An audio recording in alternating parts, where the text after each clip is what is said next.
शेवटचा दिवस आहे आज सोयाबीन खरेदी करण्याचा, पण केंद्राच्या बाहेर शेतकरी ट्रॅक्टर यांचा लाईन लागलेले पाहिजे नाही। मुळामध्ये अजून भरपूर शेतकऱ्यांचं सोयाबीन खरेदी व्हायचं बाकी आहे। राज्याचं सोयाबीनचं उत्पादन आहे 60 ते 65 लाख मेट्रिक टन। सरकार फक्त 13 लाख मेट्रिक टन सोयाबीन खरेदी करणार आहे। त्यातलं फक्त 7 ते 8 लाख मेट्रिक टन सोयाबीन खरेदी झालेलं आहे। उरलेलं सोयाबीन आम्ही कुठे फेकायचं हा प्रश्न आमच्या समोर आहे। मुळामध्ये ही योजना शेतकऱ्यांसाठी आहे का व्यापाऱ्यांसाठी आहे हे विचारण्याची वेळ खऱ्या अर्थानं आता आलेली आहे। या ज्या संस्थांची अवकात नाही, ज्यांची क्रेडिबिलिटी नाही, उदाहरणार्थ पुताशक्ती नावाची एक नगरची संस्था आहे, त्या संस्थेला खरेदी करण्याचे अधिकार दिले।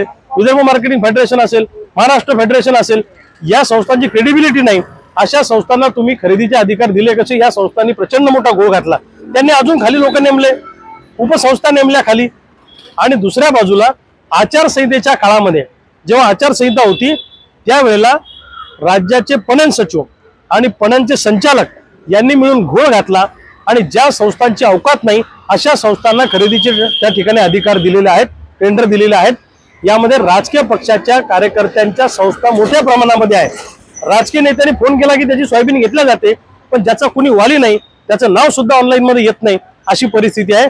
त्यामुळे ही योजना शेतकऱ्यांसाठी कमी असून व्यापाऱ्यांसाठी जास्त आहे।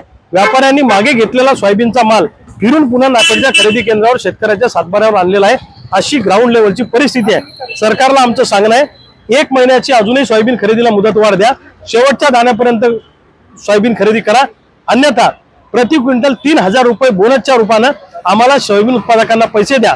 आणि जर हे तुमच्याकडून होत नसेल तर तुम्ही जेवढं सोयाबीन खरेदी केलं आणि त्याच्यानंतर उरलेलं जेवढं सोयाबीन आमचं आहे हे सगळं सोयाबीन आम्ही मुंबईच्या अरबी समुद्रामध्ये नेऊन टाकणार आहोत।